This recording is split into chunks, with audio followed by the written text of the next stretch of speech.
안녕하세요. 돈 문제. 이거 참 단순하지 않죠. 오늘 저희가 돈 쓸 때, 또 투자할 때 우리 마음속에서 벌어지는 일들, 그 심리에 대해 좀 자세히 이야기 나눠볼까 합니다. 네, 우리가 왜 그렇게 돈을 쓰는지, 어떨 땐 왜 그런 투자를 하는지, 그 배경에는 생각보다 흥미로운 심리적 요인들이 많거든요. 그렇죠. 뭐 가격표의 비밀이라던가 아니면 일단 내 거가 되면 애착이 생기는 그런 거요. 그리고 투자랑 투기는 또 어떻게 다른지. 맞습니다.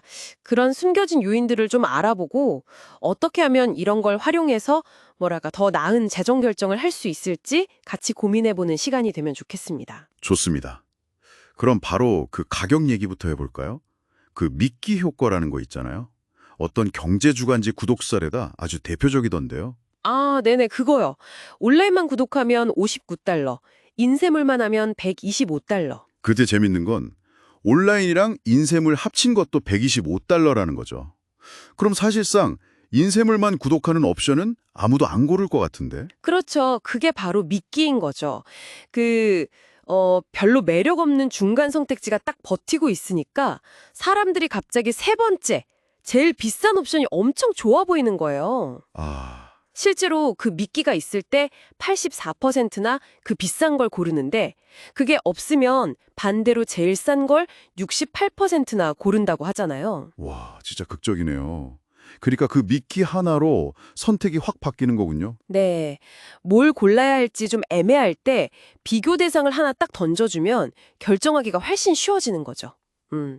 기업들이 이걸 아주 잘 이용하고요. 듣고 보니 그 무료 배송 받으려고 괜히 물건 더 사는 거나 할인 쿠폰 쓰려고 금액 채우는 거랑 정말 똑같은 원리네요. 바로 그거죠. 네. 대면적으로 보면 이걸 더 사야 하나 싶은데 무료 배송이나 할인이라는 틀 안에서 보면 어쩐지 합리적인 소비처럼 느껴지게 만드는 거죠. 아, 진짜 심리가 중요하군요. 그럼 이번엔 그 소유 효과 얘기도 해볼까요? 머그컵이란 초콜릿 실험이요? 네, 그것도 참 재미있는 실험이죠. 처음에 사람들한테 머그컵이나 초콜릿 주고 서로 바꿀 수 있다고 했더니 한 90%가 바꾸고 싶어 했대요. 네, 근데 딱 1시간 정도 각자 그걸 갖고 있게 한 다음에는 그랬더니 교환하겠다는 사람이 20%도 안 되게 뚝 떨어졌다는 거 아닙니까? 와, 1시간 만에요? 네. 이게 일단 내 것이라는 느낌, 그 소유감이 생기면 그 물건의 가치를 훨씬 더 높게 평가하게 되는 거예요. 그래서 옷가게에서 자꾸 입어보라고 하고 뭐 만져보게 하고 그러나 봐요. 맞습니다. 직접 접촉하면 그 소유감이 훨씬 강해지거든요. 그럼 그걸 잃어버리기 싫어하는 마음, 즉 손실 회피 심리도 같이 커지는 거고요.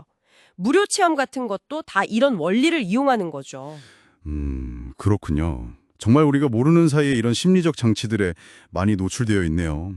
그럼 이런 데 휩쓸리지 않으려면 어떻게 해야 할까요? 일단 쇼핑 목록 작성하는 건 기본이고요. 네.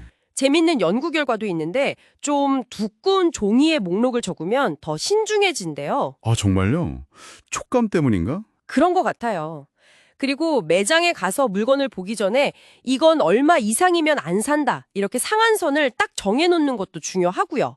가격표의 할인율 같은 미끼에 흔들리지 않게요. 아, 그것도 좋은 방법이겠네요. 그리고 아까 만지는 얘기 하셨는데 그럼 살 생각 없으면 아예 주머니에 손 놓고 다니는 것도 방법인가요? 네, 농담 같지만 실제로 효과가 있습니다. 물리적으로 거리를 두는 거죠.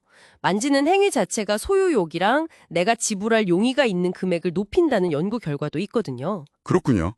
자, 그럼 이제 소비 얘기는 이쯤하고 투자 쪽으로 넘어가 볼까요?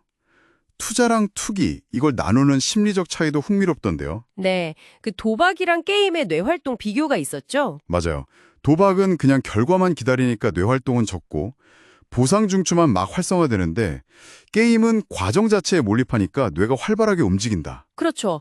이걸 투자랑 투기에 비유해 볼 수 있어요. 투기는 단기적인 수익, 그 결과에만 너무 집중하는 경향이 있죠. 머리는 별로 안 쓰는 거예요. 아, 반면에 진짜 투자는 그 기업이나 시장을 공부하고 분석하는 과정 자체를 즐기는 것에 가깝다고 봐요. 게임 실력 늘듯이 투자 지식이나 경험이 쌓여야 하는 거죠. 과정 중심이냐 결과 중심이냐의 차이군요. 그 뉴욕 택시기사 연구도 비슷한 맥락이었죠. 네, 맞아요.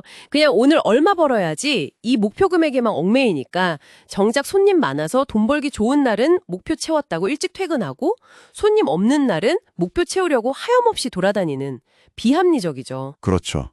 우리 투자할 때도 수익 좀 나면 얼른 팔아버리고 손해난 건 언젠간 오르겠지 하면서 계속 붙들고 있는 거랑 비슷하네요. 정확합니다. 그 손실이 확정짓는 고통을 피하고 싶은 심리가 작용하는 건데 이게 결국 더 큰 손실로 이어질 수도 있거든요. 어렵네요, 어려워. 그럼 이렇게 감정에 휘둘리지 않고 좀 꾸준히 원칙적으로 재정 관리를 하려면 어떤 방법이 있을까요? 만약 무엇 하면 무엇 한다. 이 방식이요. 네, 이프된 계획이라고 하죠. 아주 효과적인 방법입니다. 예를 들어 강연료가 들어오면 그중 10%는 무조건 그 회사 주식을 산다. 이런 식으로 규칙을 정해놓는 거예요. 그러면 감정적인 고민 없이 그냥 행동하게 되죠. 습관처럼 만드는 거군요. 그렇죠. 또 다른 방법으로는 그 파닉 계좌 아이디어도 재밌어요. 아, 네. 시장 폭락했을 때만 쓰는 돈을 따로 두는 거요? 네, 이게 심리 계좌라는 개념을 활용한 건데요. 사람들은 통장에 딸 결혼 자금, 아들 학자금 이렇게 딱 이름을 붙여놓으면 신기하게 그 용도 외에는 잘 안 쓰려고 하거든요. 아, 진짜요? 그냥 이름만 붙였는데도요? 네, 그래서 평소에는 안전하게 지키고 있다가 정말 시장이 막 폭락해서 모두가 공포에 떨 때 그때 계획대로 딱 사용할 수 있게 되는 거죠. 감정적인 대응을 막아주는 훌륭한 장치가 될 수 있습니다. 와, 오늘 얘기 들어보니까 정말 돈 관리는 단순히 숫자 계산이 아니라 제 마음을 다스리는 일이기도 하다는 생각이 드네요. 맞습니다. 이런 심리적 편향들을 내가 가지고 있다는 걸 인정하고 또 오늘 이야기 나눈 이런 간단한 전략들을 활용하는 것만으로도 분명 더 나은 재정 생활을 만들어갈 수 있을 겁니다. 네, 오늘 정말 유익한 이야기였습니다. 그래서 마지막으로 청취자분들께 한번 스스로에게 질문을 던져보시라고 권하고 싶습니다. 당신의 재정 생활을 한번 돌아봤을 때 이건 정말 이성보다는 감정이 앞섰던 결정이다 싶은 영역이 혹시 있으신가요?